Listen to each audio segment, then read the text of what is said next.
104.9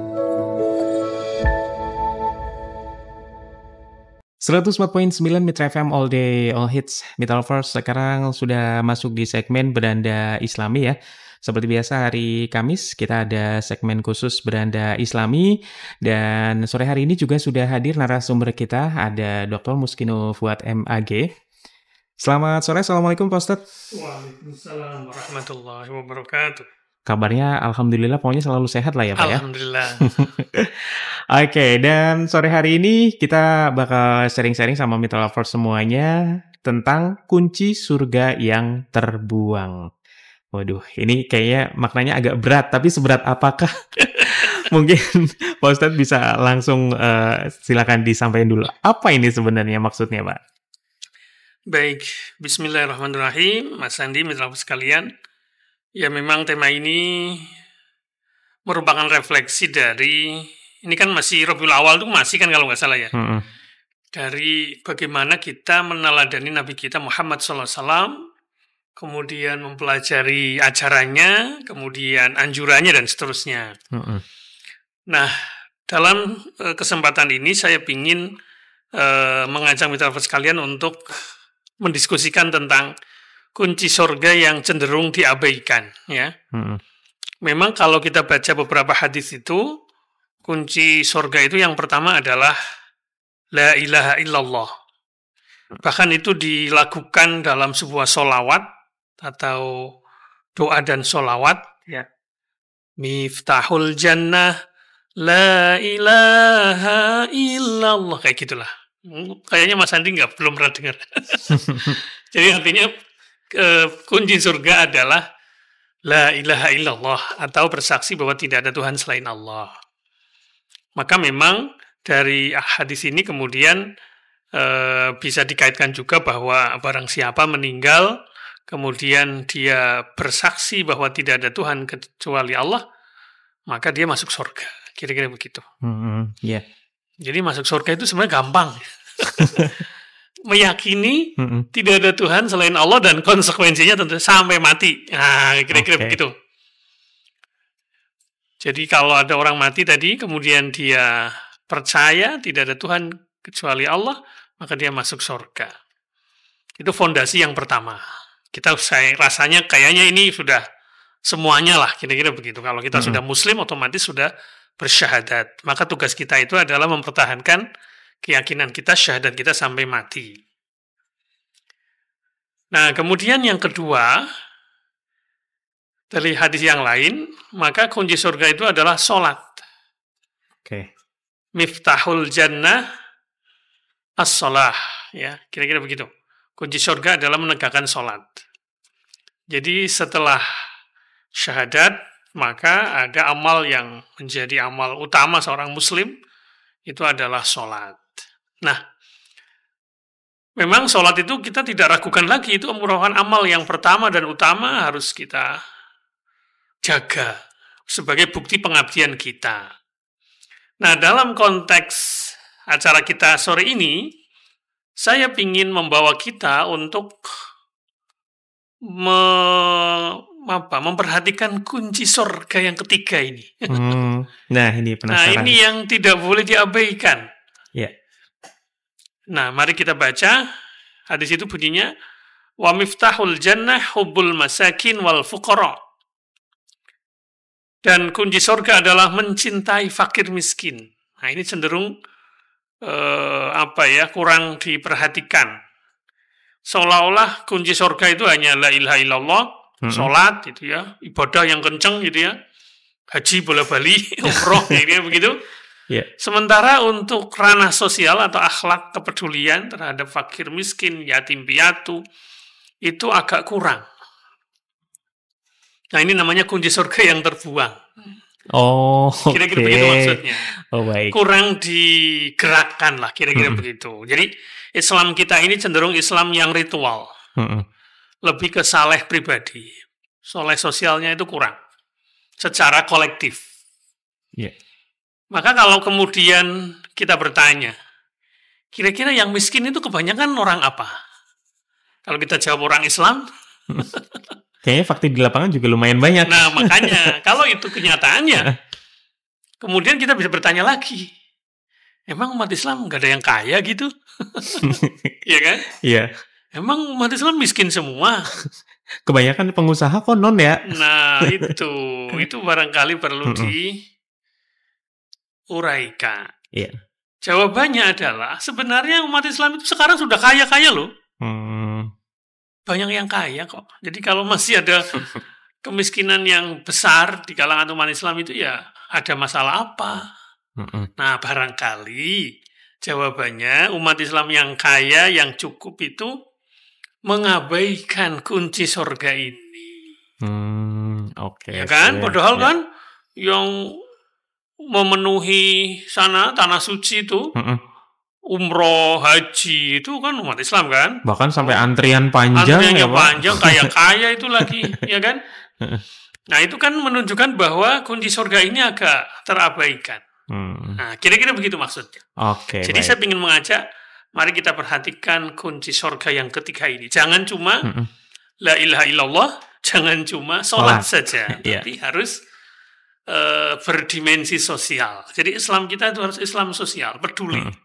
Yang kalau dalam hadis ini adalah mencintai fakir miskin. Itu insya Allah kita akan masuk surga.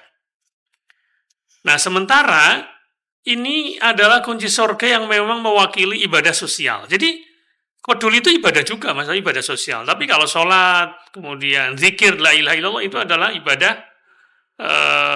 ibadah pribadi, ya. Nah, bahkan Al-Quran itu dalam beberapa ayat itu sering menyebut orang yang tidak peduli terhadap anak yatim, fakir miskin, itu adalah pendusta agama, salah satunya di surat Al-Ma'un, ya. A'udzubillahi minasyaitonirrajim. Ara'aital ladzi yukadzibu bid-din fadzalikal ladzi yad'ul yatim wa la yahuddu 'ala ta'amil miskin. Tahukah kamu orang yang mendustakan agama? Jadi Mas, kalau dalam ayat ini ada orang mendustakan agama. Siapa dia?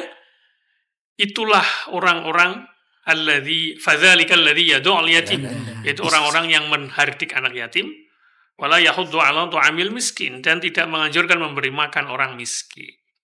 Itu contoh betapa meskipun kita sholat, itu dikatakan fawailul lil musallin, celaka bagi orang yang sholat. Siapa mereka? Alladzina hum an sholatihim sahun, orang yang lupa dengan makna sholatnya. Kira-kira begitu. Oke, baik. Nah, kemudian di ayat yang lain juga Allah melarang kita berbuat aniaya terhadap anak-anak yatim dan fakir miskin. Di surat Ad-Duha, Allah berfirman, A'udzubillahi minasyaitonirrajim, fa'ammal yatima fala taqhar, wa ammas sa'ila fala tanhar. Adapun terhadap anak yatim, maka janganlah kamu berlaku sewenang-wenang, dan terhadap orang yang minta-minta, ya karena mereka miskin, barangkali bukan yang minta-minta karena buat modus. Kerjaan. Bukan karena modus ya. Iya. Maka janganlah kamu menghardiknya. Jadi sekali lagi mitra sekalian, barangkali inilah yang perlu kita perhatikan dan kemudian kita tingkatkan. Ibadah kita jangan cuma pribadi tapi harus berdimensi sosial. Di sekitar kita mungkin ada orang-orang yang kurang beruntung dari segi ekonomi, maka mereka itu adalah kunci surga kita. Cintai mereka, itu adalah akhlak yang sangat terpuji dan itu menjadi kunci surga. Bahkan di sini misalnya, di dalam hadis ya misalnya, Rasulullah itu, dalam kitab Maulid Al-Barzanji, karya Syekh Ja'far bin Husain bin Abdul Karim bin Muhammad Al-Barzanji, halaman 123 itu dinyatakan, wa yuhibbul fuqara'a wal masakina wa yajlisu ma'ahum wa ya'udu maradahum wa yushayyi'u janaizahum wa la yahqiru faqiran. Artinya, dalam kitab itu dinyatakan bagaimana Rasulullah memberikan keteladanan kepada kita. Rasulullah mencintai fakir miskin, duduk bersama mereka, membesuk mereka yang sedang sakit, mengeringkan jenazah mereka, dan tidak pernah menghina orang yang fakir atau miskin. Jadi insya Allah ini menjadi motivasi buat kita. Jadi kita ini, mitra sekalian, Mbak Sandi, kunci untuk bisa masuk surga itu bagi kita semua tidak cukup dengan kesalehan personal atau kesalehan pribadi seperti ibadah-ibadah seperti sholat, puasa, haji. Tapi yang lebih penting adalah harus digenapkan dengan kunci yang bersifat sosial tadi ya, yang disebut kesalehan sosial, seperti misalnya mengeluarkan zakat, bersedekah, infak, dan seterusnya. Dan termasuk juga berakhlak terhadap mereka-mereka tadi masih yang kurang beruntung tadi, yang sudah nggak punya orang tua, tidak mampu, fakir, miskin. Insya Allah begitulah cara kita untuk bisa masuk surga. Jangan abaikan kunci surga yang ketiga ini, Mas Sandi. Begitu, Mas, baik. sebagai pengantar. Oke, nanti baik. kita lanjutkan kembali. Oke, Mitra Lovers, nanti yang mau nanya-nanya atau yang mau curhat mungkin barangkali ada yang ingin ditanyakan, bisa ya langsung di 0813-2615-1049 dan kita mau ke jeda komersial break dulu.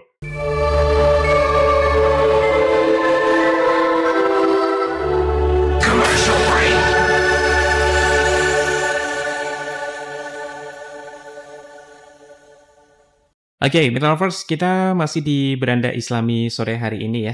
Dan topik kita untuk hari ini adalah kunci surga yang terbuang. Masih bersama Dr. Muskinul Fuad MAG ya. Dan Mitra Lovers yang mau gabung, yang mau nanya-nanya, barangkali ada yang ingin ditanyakan, bisa di 081326151049. Dan Pak Ustadz ini kebetulan ada yang sudah masuk, kita baca dulu nggak apa-apa ya Pak ya? Silakan. Ada Ian yang ada di Purwokerto. Apa saja sih Pak hal-hal yang bisa menghalangi kita untuk bisa masuk surga? Kemudian, kalau kita suka berbagi nih terhadap sesama, tapi sesekali suka meninggalkan sholat, itu gimana jadinya ya Pak? Oke, terima kasih. Ya tentu jangan karena kita terlalu sosial. Kalau tadi kan, kalau kita sholatnya rajin gitu, sosialnya lupa kan percuma ya. Nah, ini mungkin kebalikannya. Kita rajin berbagi. Mungkin gini, menurut saya ini ya. Iya. Tentu semuanya harus lengkap nih. Sholat jangan ditinggal, kemudian tadi la ilaha illallah jangan ditinggal ya. Jadi harus lengkap, jangan kemudian cuma satu saja. Kalau gitu saya nggak usah sholat terus berbagi saja, nggak boleh begitu. Karena pertanyaannya kita berbagi untuk siapa?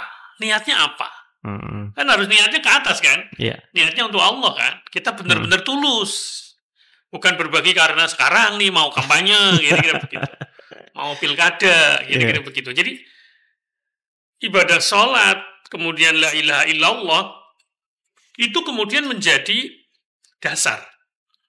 Buat apa kita berbagi? Untuk apa? Nah, kira-kira begitu. Sama juga misalnya, sering kayak gini nih, ini terkait dengan jilbab nih. Yang penting kan jilbabnya untuk hati dulu gitu ya, daripada orang jilbabnya rapat kepalanya tapi perilakunya jelek. Kalau gitu, yang penting perilakunya baik, nggak usah nutup orang. Nggak usah jilbaban gitu ya Pak. Sering begitu kita logikanya. Jadi bagi saya kok dilengkapi, cuma alangkah ya bagi saya nggak masalah kalau kemudian Mas siapa tadi? Ian. Mas Ian itu memilihnya kayak gini. Saya mah sholat standar saja lah, sholat 5 waktu. Nggak usah banyak sholat gitu, 5 waktu plus ya sunnah lah ya. Meskipun nggak rajin-rajin mana ya sholat sunnah lah sekali-kali gitu. Terus zikir nggak usah panjang-panjang. Nggak usah panjang-panjang. Yang simpel-simpel ya Pak? Yang simpel. Terus waktunya dihabiskan untuk ngurusi orang lain. Berbagi, itu bagus. Tapi kan tidak ninggalin sholat. Daripada nih, sholatnya panjang, zikirnya panjang, sholat sunnahnya banyak, di masjid terus, zikirnya luar biasa, tapi nggak pernah berbagi, itu jelek. Mungkin tujuannya biar hubungannya lebih intim sama Sang Maha Kuasa mungkin Pak. Nah, persoalannya Allah nggak nyuruh kita gitu. Oh gitu, oke. Nabi menyuruhnya gitu ya, peduli itu. Nah, tapi jangan tinggalkan sholat, kira-kira begitu. Cuma nggak masalah juga, kemudian sholatnya jangan terlalu banyak. Nah, kemudian waktunya untuk ngurusi orang lain maksudnya. Berbagi, peduli, dan seterusnya. Kalau secara poin, masalah berat nih Pak, atau pentingnya mana? Berarti nggak ada timbang-timbangan gitu ya Pak? Dua-duanya. Karena tadi kan, Sholat tidak bermakna kalau tidak dilanjutkan tadi. Celakalah bagi orang sholat. Siapa orang sholat kok celaka? Alladzina hum an sholatihim sahun. Orang yang melupakan. Untuk apa dia sholat? Kalau nggak peduli ya Pak. Nah iya, maksudnya sholat itu ada maknanya. Bahwa kan kita kalau sholat mulainya Allahu Akbar kan? Allahu Akbar. Kita konsentrasi menghadap Allah kan? Kita bermunajat, berdoa, mengeluh, curhat kepada Allah kan dengan doa-doa itu. Tapi nggak cukup itu. Sholat itu diakhiri dengan salam. Salam itu apa? Assalamualaikum. Kemudian disimbolkan dengan tengok kanan, tengok kiri. Tengok kanan, tengok kiri itu adalah bentuk kepedulian. Aja sholat terus. Mangsane peduli sama tetangga kanan kiri. Berarti itu ada maknanya sebenarnya gerakan itu ya Pak? Iya. Kira-kira begitu. Jadi jawaban saya begitu. Oke. Kita lanjutin ya. Jadi memang umat Islam memang masih cenderung ya banyak yang mengartikan ibadah itu ya dengan ibadah ritual tadi gitu ya. Kita lebih sibuk dengan ibadah mahdhah ya, tadi sholat, kemudian puasa dan sebagainya.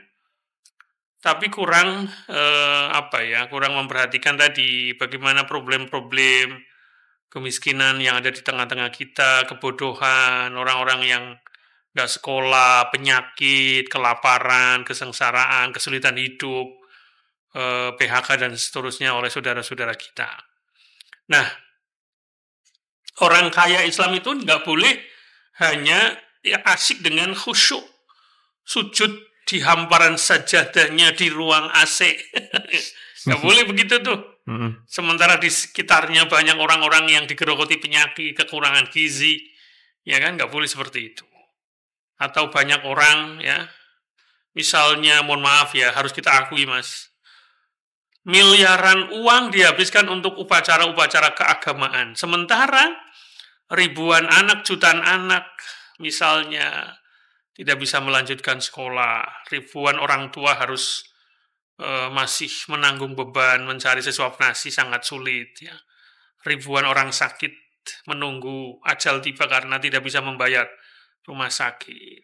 Nah, ada juga saudara-saudara kita yang karena kemiskinannya dia harus menjual keyakinannya, akidahnya. Nah, itu nggak boleh terjadi seperti itu. Karena dalam sebuah hadis itu, saya terjemahkan saja, perumpamaan umat Islam atau orang beriman itu, mukminin atau muslimin itu seperti atau apa dalam jalinannya itu kasih sayangnya, kecintaannya, kesetiakawanannya itu seperti satu tubuh. Ya. Bahwa kalau satu tubuh kita ini kan misalnya gigi kita sakit, maka bagian tubuh yang lain akan terasa demam. Nah, misalnya begitu.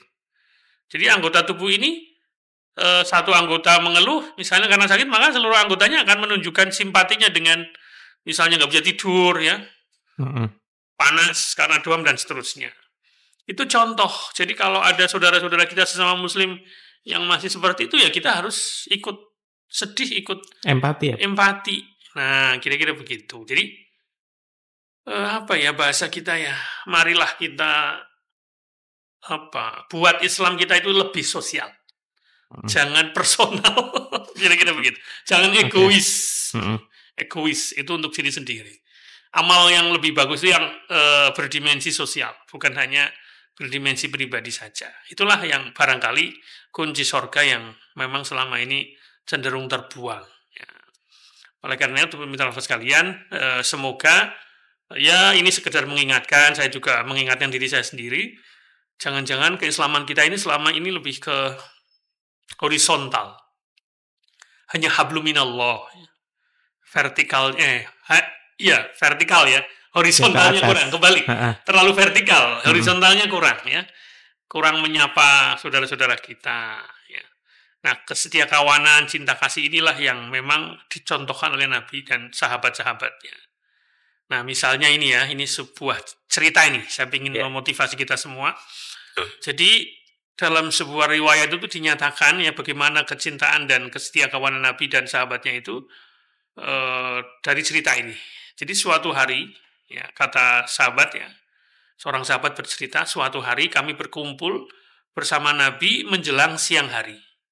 Tiba-tiba datanglah rombongan orang yang berpakaian hampir telanjang dan compang-camping sambil bertelekan pada pedang-pedang mereka. Kebanyakan atau bahkan seluruhnya dari Bani Mudhar. Tiba-tiba wajah Nabi berubah melihat penderitaan mereka. Beliau masuk ke kamarnya, kemudian keluar dan menyuruh Bilal untuk mengumandangkan azan. Setelah selesai mengerjakan sholat, Rasul kemudian berkhutbah. Beliau membaca beberapa ayat, di antaranya adalah bisa kita kutipkan, yaitu surat keempat ayat 1 ya. Ya, ini mari kita baca terjemahannya ini. Ya, atau Arabnya dulu, atau Qur'annya dulu ya. A'udzubillahi minasyaitonirrajim. Ya ayyuhan nasu taqu rabbakumul ladzi khalaqakum min nafsin wahidah. Hei manusia, takutlah kamu kepada Tuhan pemeliharamu yang menciptakan kamu dari diri yang satu. Sampai akhir ayat. Ya.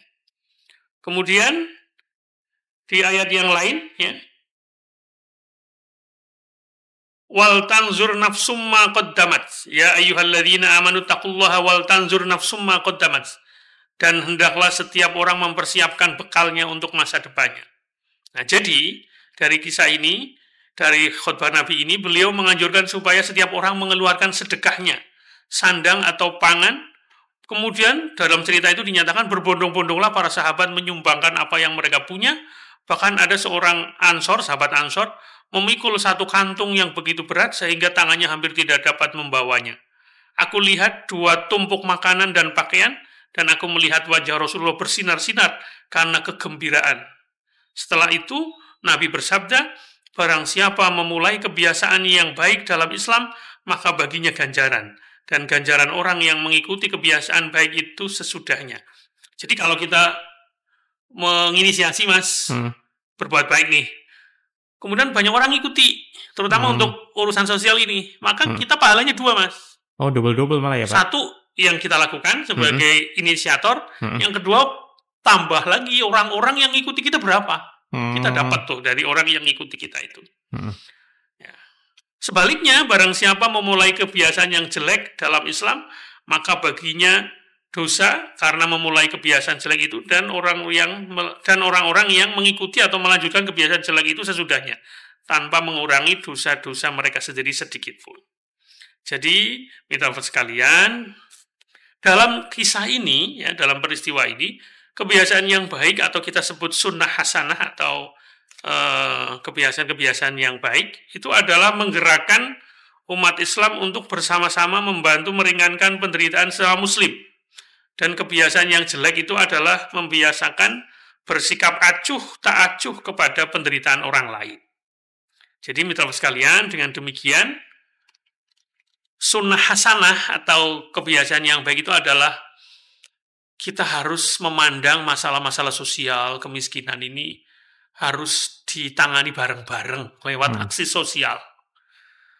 Tapi kalau kita hanya memperlakukan kemiskinan sebagai masalah individu, salah dia bekerja, kenapa minta-minta? Lah kita yang capek cari duit.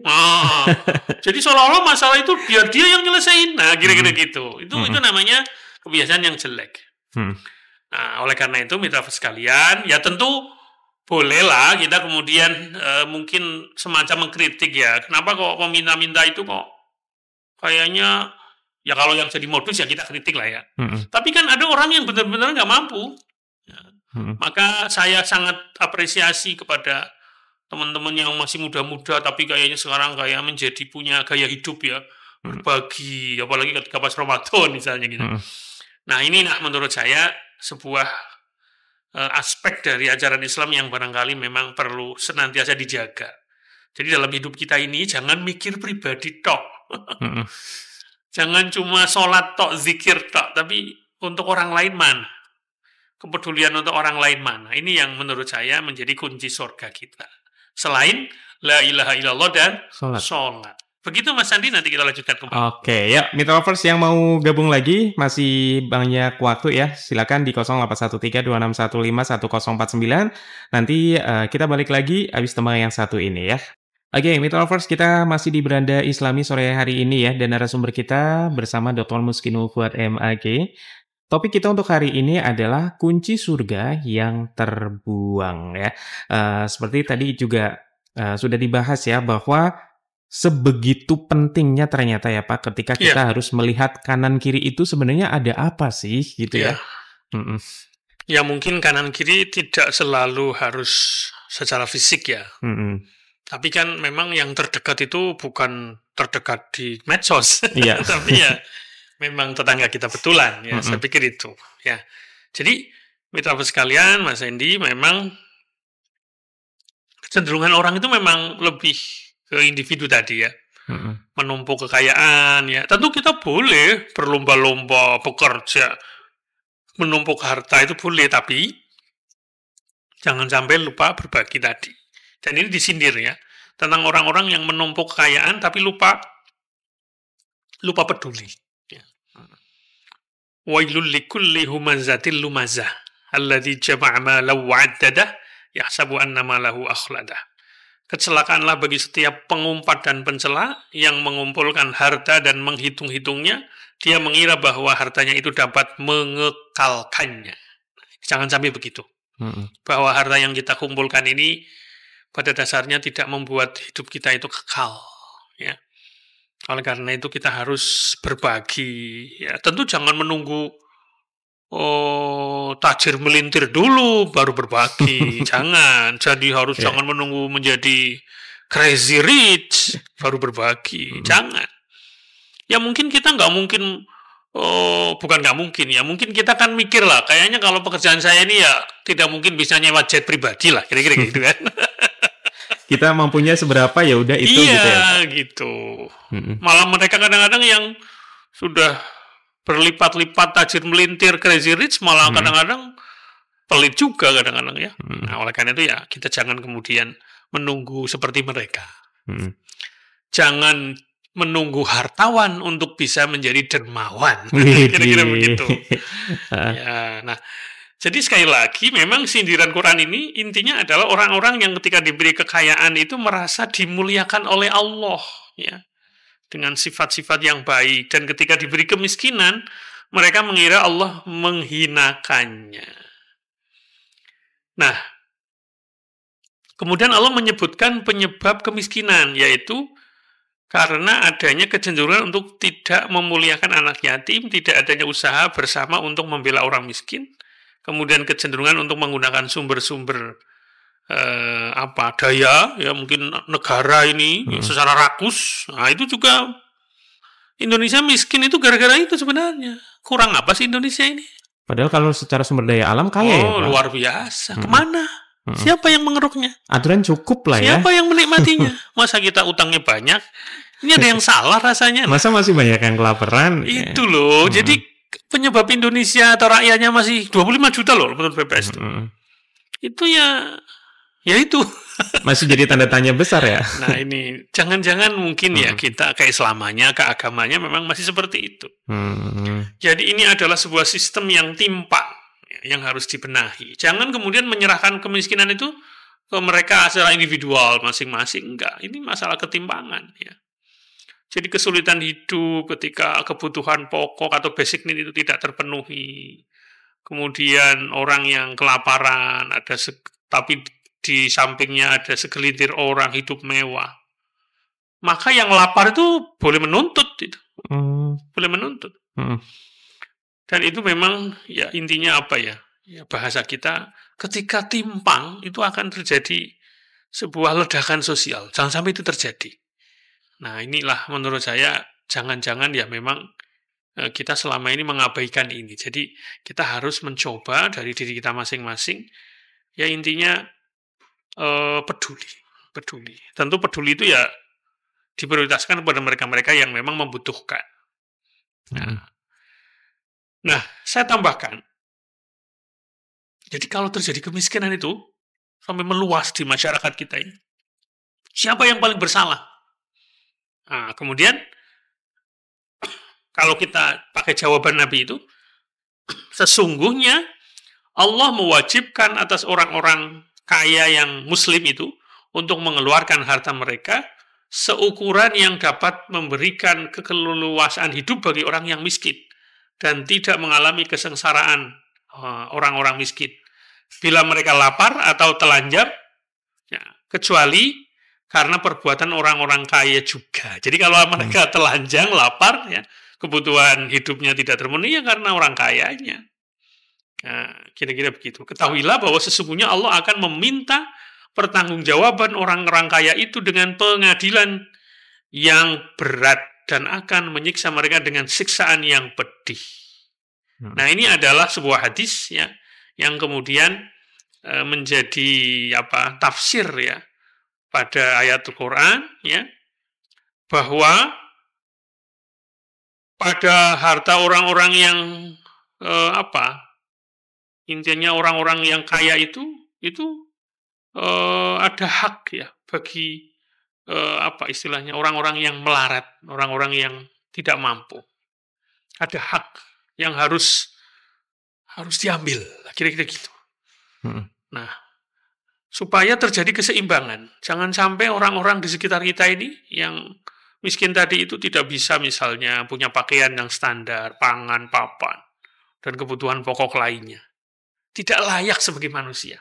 Tapi kita sering lihat di media, di TV-TV gitu ya Pak, sepertinya jomplangnya kelihatan ya. Di satu sisi kita melihat ada banyak yang kelaparan, ada yang bahkan saya pernah lihat yang bahkan dia harus tinggal di kandang kambing gitu ya Pak. Yeah. Cuma di satu sisi kok kita juga sering banget ngelihat yang berseliweran pamer rumahnya segede apa. Terus tadi istilahnya flexing. Nah, beli tas sekian kok kayak kok enteng banget membayangkan. Tasnya seharga mobil. Nah, itu coba itu yang kadang-kadang kita mesti gimana mau iri tapi kok ya duit dia gitu ya Pak ya, tapi di satu sisi kok banyak loh yang nggak bisa makan. Makanya seperti fenomena para artis yang flexing tadi itu sebenarnya bisa dibilang menyakiti nggak sih? Menyakiti itu. Wah, itu menurut saya memang ya kita jangan sampai seperti itulah.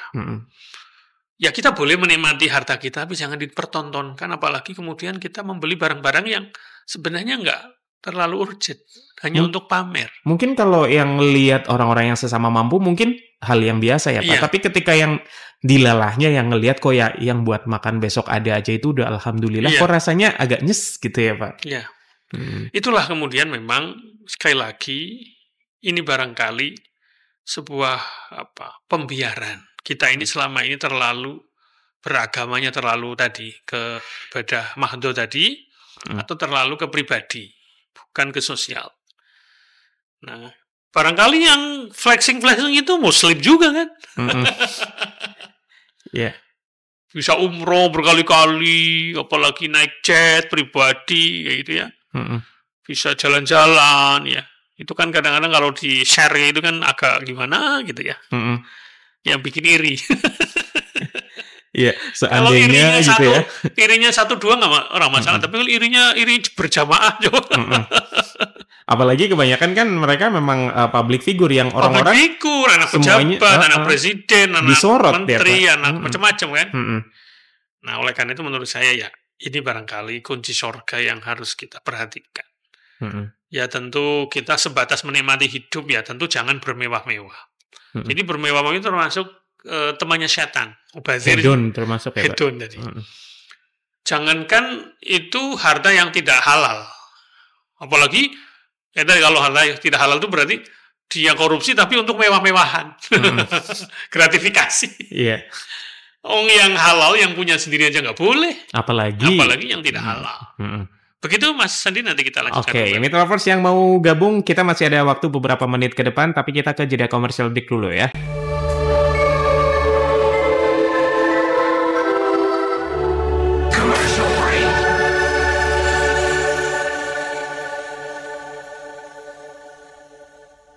Beranda Islami sore hari ini masih bersama Dr. Muskinul Fuad MAG ya, Dekan Fakultas Dakwah UIN Saisu Purwokerto, dan tema kita sore hari ini adalah kunci surga yang terbuang. Oke, sebelum dilanjut, Pak Ustadz ini ada yang masuk lagi. Baik, silakan. Camim di Baturaden. Mau nanya Pak, maunya sih berbagi, cuma kadang-kadang buat sendiri juga kadang-kadang pas-pasan. Kira-kira dengan cara apa ya biar personal dan sosialnya itu masih bisa dapat? Kemudian yang kedua, kalau mikir sosial sepertinya kok berat ya Pak, karena masalah kemiskinan dan lain-lain di negara kita masih sangat besar. Tapi bukannya itu tanggung jawab pemerintah ya? Kan Ya, katanya fakir miskin dan anak terlantar dipelihara oleh negara. ya itu D45. Ya. Ya betul, betul, memang betul. Yang pertama dulu ya. Ya. Jadi sebenarnya berbagi itu tidak harus jumlahnya, tidak harus uang. Tapi kan harta itu penting untuk diberikan. Ya meskipun kita cuma 1.000, 2.000 berbagi kepada orang-orang yang barangkali di jalan kayak gitu. Jadi jangan kemudian harus banyak dan tidak harus uang kan sebenarnya kan. Ya intinya yang penting jangan asosial lah kita, kira-kira begitu. Jangan egois, egosentris gitu ya, pengen enaknya sendiri ya. Intinya seperti itu sebenarnya berbagi yang kita maksud. Jadi berbagi secara luas ya. Berarti kalau misalnya berbagi katakanlah kita bantu-bantu, misalnya mereka lagi repot atau apa, itu juga termasuk ya? Tenaga termasuk. Jadi jangan salah paham. Jadi tidak harus dalam bentuk uang yang banyak, enggak gitu ya. Cuma memang nilai itu tergantung kemampuan kita. Ada orang punya uang 1 miliar. Sedekahnya 1 juta, itu kecil nggak? Kecil banget. Kecil. Tapi orang punya uang 1 juta, dia memberi 100.000. Oh banyak banget. Nah, berat kan? Iya. Nah, jadi jangan dikira yang ngasih 1 juta itu lebih bagus daripada yang tergantung kondisi kita. Al-ajru biqadri ta'ab. Jadi pahala itu tergantung tingkat kesulitannya. Intinya tadi pesan saya, jangan menunggu kita berada dalam pengertian nunggu banyak duit dulu. Semuanya terpenuhi, tercukupi. Kayaknya nggak cukup-cukup kita kan? Kayak memenuhi kebutuhan kita dulu baru oke. Nggak bisa. Itu. Iya, oke. Kan ada yang kita bisa tunda tuh. Daripada ini untuk kita beli apa, gitu, mending untuk yang lain. Gitu. Jadi intinya seperti itu. Jadi jangan dipahami bahwa berbagi itu harus selalu yang banyak dan itu dalam bentuk uang, enggak. Berbagi dan peduli intinya. Nah, atau kalau kita mau baca hadis Nabi ini ya untuk pelengkap juga menurut saya bagus nih. Jadi ada sebuah hadis itu, wallahu fi aunil abdi maka al abdu fi auni akhih. Ya. Allah selalu menolong hambanya selama hambanya itu mau menolong saudaranya. Intinya menolong, ya. Bisa menolong dengan memberi informasi. Intinya memberi tumpangan, memberi tenaga, macam-macam gitu. Dari yang kecil, mudah, sederhana, dibiasakan. Setiap ada kesempatan. Jadi sekali lagi itu, kita menjadi orang yang dermawan, bahagia, tapi juga membahagiakan orang lain. Jangan bahagia untuk sendiri. Bahagia tapi yang lain di luar sana kayaknya menyedihkan juga. Iya. Agak ada yang kurang ya, Pak? Kurang. Coba kalau kita bisa membahagiakan orang, dia tersenyum, terima kasih kepada kita, bahagia kan kita? Iya. Ya nggak, rasanya itu bahagia. Jadi intinya seperti itu. Nah inilah kunci surga. Jadi kalau orang yang peduli tadi itu dekat dengan surga, dekat dengan Allah dan dekat dengan surga. Oh, punya kuncinya dia. Nah, kira-kira seperti itu. Dan jauh dari neraka insya Allah.